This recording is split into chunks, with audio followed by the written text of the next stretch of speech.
Avant de vraiment commencer cette vidéo, je dois présenter mes excuses à Epsilon. Ah, c'est pas trop tôt, ça fait des mois que je suis accusé à tort. Le dernier épisode date de septembre. Surtout que j'avais fait les 2 premiers en juillet voire au pire début août et que j'avais attendu la rentrée pour que plus de gens les voient lors de leur sortie. Ce qui n'arrange pas ton cas. Ouais.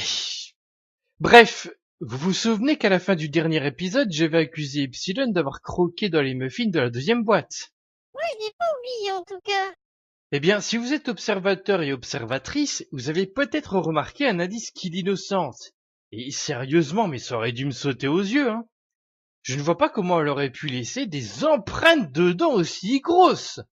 Nom de Dieu, vous avez vu ça? Même les molaires d'un adulte n'auraient pas réussi à faire ça. Mais du coup, c'est qui a été encore plus gourmand que moi au point de s'être servi en douce? Voyons voir. On était à Ponyville, et vu la taille des empreintes, ce serait beaucoup plus crédible que ce soit celle d'un poney, justement. Logique, mais qui irait jusque-là?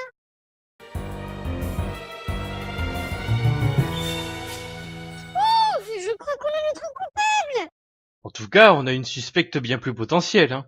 Alors, on dit merci quoi? Merci le rasoir de Cam.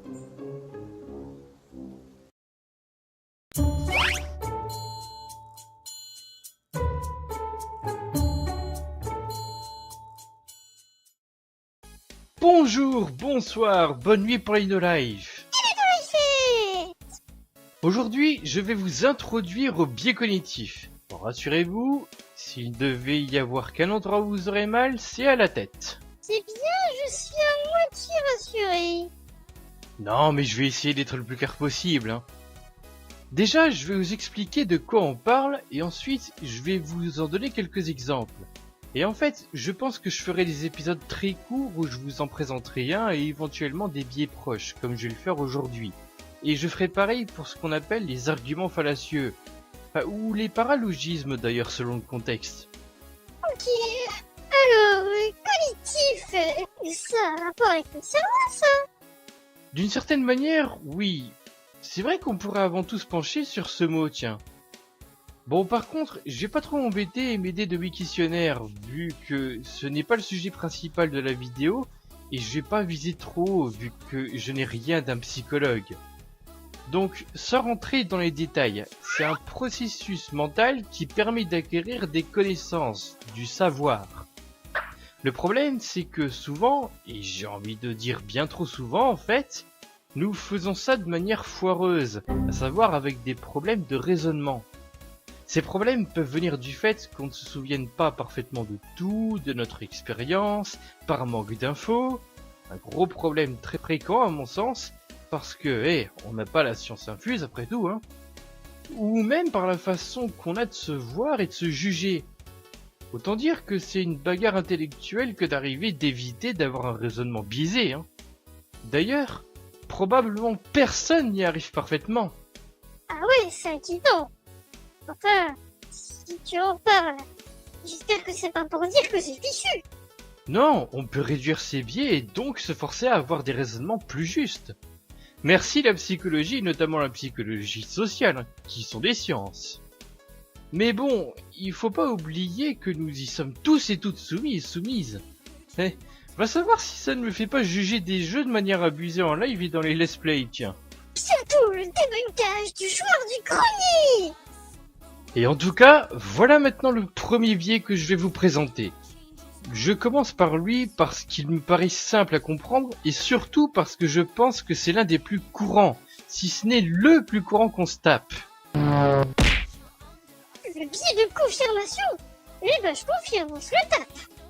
Donc le biais de confirmation consiste à chercher des éléments qui vont dans le sens de ce que l'on pense et par extension rejeter ceux qui n'y vont pas. Je vais vous en donner un exemple absurde. J'ai pas trouvé de cheveux sur ton pull. Et c'est qui cette pute chauve?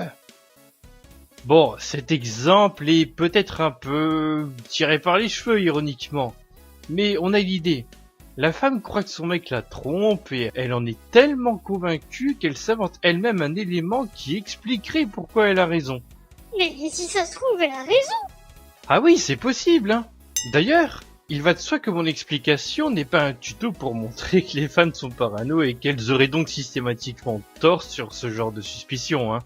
Mais même si cet exemple est surréaliste, il montre quand même qu'on a du mal à se rendre compte que l'on tombe soi-même dans ce biais.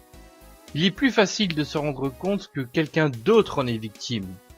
Du coup, et c'est sûr que ça n'arrange pas les discussions passionnées et les disputes.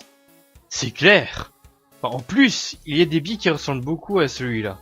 On a d'abord le biais de disponibilité, qui est le fait de ne pas chercher plus d'infos que celles qu'on a déjà, hein. Et je pense que je ne suis pas le seul à imaginer la conversation comme ça dans cette image.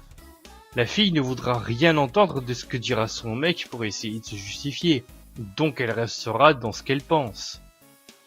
Il y a un autre biais qui finalement ressemble moins que le premier, c'est le biais de statu quo. C'est pas vraiment applicable dans cette image du coup. C'est le fait de penser que le changement vers quelque chose de nouveau apporterait plus de risques que de rester dans l'état dans lequel on est.